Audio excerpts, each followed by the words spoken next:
Hey, what's going on, guys? Moth Marauder here, and for today's figure review video, we're going to be taking a look at the Voyager class Siege Optimus Prime figure from Netflix's Transformers War for Cybertron series. So anyways, as usual, let's go ahead and start with the vehicle form. Now, as you can see, Optimus Prime here turns into a semi-truck, or at least a Cybertronian version of a semi-truck. And it's pretty accurate to how it looked like in Siege on Netflix and all that. And it also looks fairly accurate to how it looked in the G1 cartoon. The design itself for the semi-truck and all that looks pretty cool. So, there's the wheels there.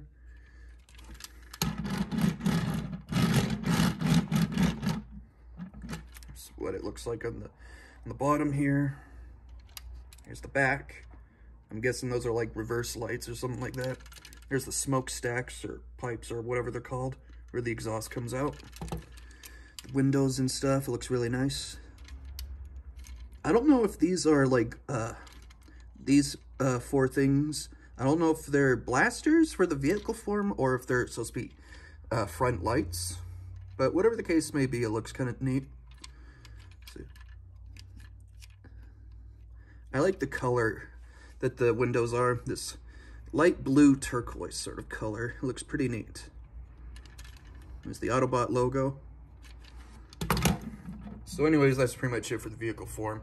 Let's take a look at his robot form now. Alright, here he is in robot form, so let's go ahead and review him in his, well, robot form. Alright, now, the sculpting on here is really well done. Like, there's all these details. I'm not sure if you can see it, but there's all these details on, like, the chest with, like, the windows and all that. So, here's what the inside looks like. It's all hollow and shit. So, yeah. That is, this is for when you tuck his head in when you're trying to turn him into his semi-truck form. But, yeah. The windows look nice. You have this grill thing, or bumper, or whatever it is, right here. You have the feet, and the, you have the feet and the gray stuff right here, which looks neat. The wheels. I forgot to mention that the wheels are nicely detailed, well, sculpted and all that. The hands. You have these nice markings and stuff. On the arms here, along with this side as well.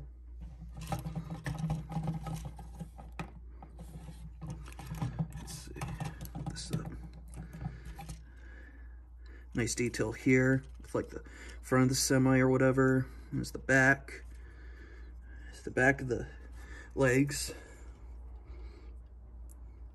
Looks really nice. And when it comes to like accuracy and all that shit, this is really accurate to how he appeared in the Siege part of the Netflix War for Cybertron series, and it's pretty damn accurate to his G1 counterpart as well, for the most part. And before I get onto paint job, let me show you the accessories he came with. Here's the first one. This is his little blaster.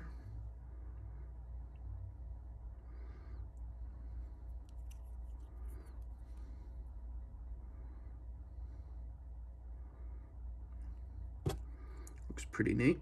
There's the inside there. And here is his second accessory. This is what it looks like. This is his axe, but this is what it looks like all folded up. There's the Autobot emblem, logo symbol or whatever. Here's what it looks like all folded out and shit. A little blade parts for the axe. And there you go. Looks pretty cool. Here's what Optimus looks like equipped with his blaster. Looks pretty cool. You can put him in like various battle poses and shit with his blaster and all that.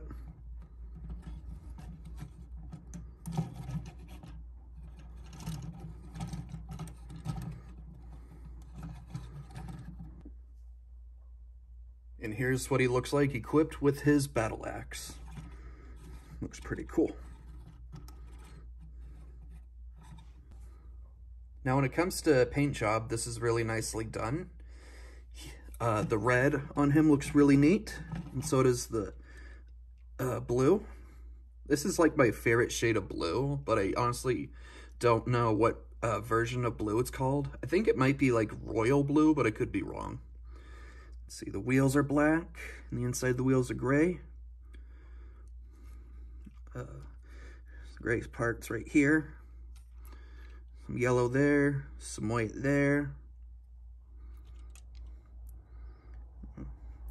Like I said earlier, the windows are like this bluish turquoise cyan color.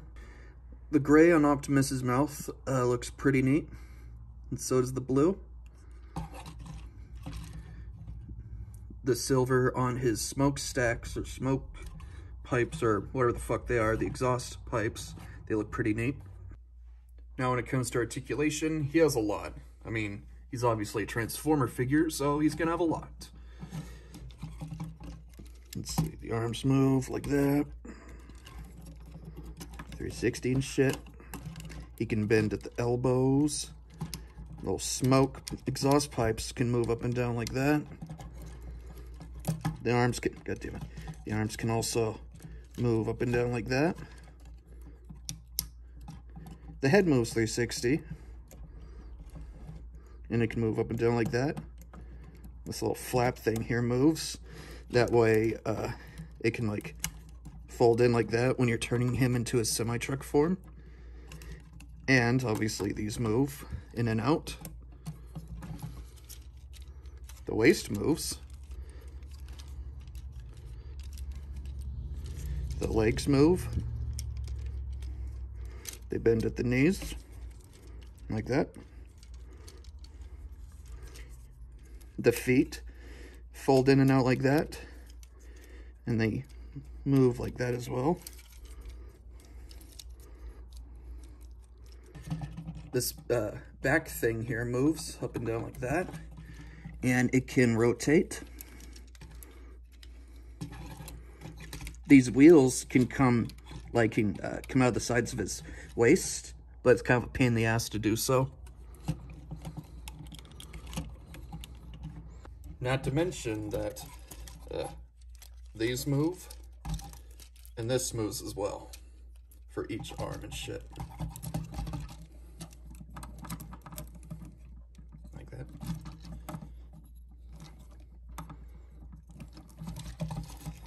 And the hands rotate 360.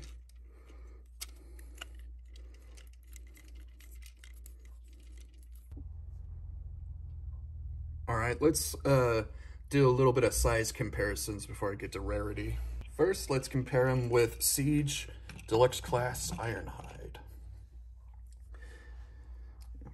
This looks pretty accurate, but like I said before, this is just to show you how big this Optimus figure is. Next, let's compare him with Bumblebee from the Netflix exclusive or whatever version of the Siege toy line. Yeah, I think this is fairly accurate. I think Bumblebee should be a little bit taller, but I could be wrong, of course. And now when it comes to Rarity, like I said, this is part of the Siege toy line. And because of that, I think it's nowhere as common as like the Kingdom figures. So if you can't find this at your toy store or whatever, I would recommend looking at it on Amazon. And the reason I say this is because whenever I go to any like store like Walmart or Target, I always see Kingdom figures. So like I said, if you can't find any Siege stuff at your local store or whatever, then I recommend Amazon, like I said. And since he's an older, like, toy line or whatever, I'm guessing he's gonna be kind of spendy. So, yeah. So that's pretty much it for this review. Detail is really nicely done. Paint job is really good. He has a lot of articulation. He has pretty decent accessories he came with. Although I think the blaster could be done a little bit better. Maybe make it look a little bit cooler or more neat. And for Rarity, he should be somewhat easy to find on Amazon, but he'll probably be more expensive. So in other words, he's not as common as the Kingdom figures. So in the end, I'd have to get Optimus Prime here. 5 out of 5. So, yeah. I can't think of any real, like, problems or flaws at the top of my head, aside from, like, the accessories, I guess, could have been done a little bit better. But then again, that's just me. Overall, this is a pretty neat Optimus Prime figure, and I'm happy to have him in my collection. So anyways, that's pretty much it. Hope you guys enjoyed this review. Once again, that's a 5 out of 5. And I'll see you guys later.